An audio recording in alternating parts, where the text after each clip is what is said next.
everyone. This is Chris Rochnock, 24K on Twitter. I'm here at the Marquis Eiffel in Paris, France, taking a look at the room.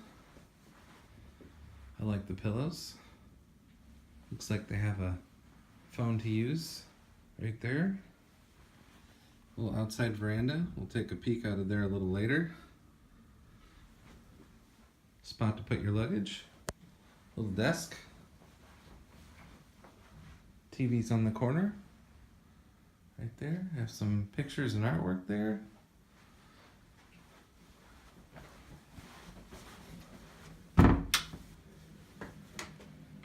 Very cool. Sink. Shower. They have this idea about having just a little bit of glass in Paris.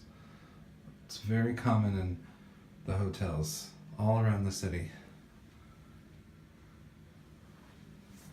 Got some robes there.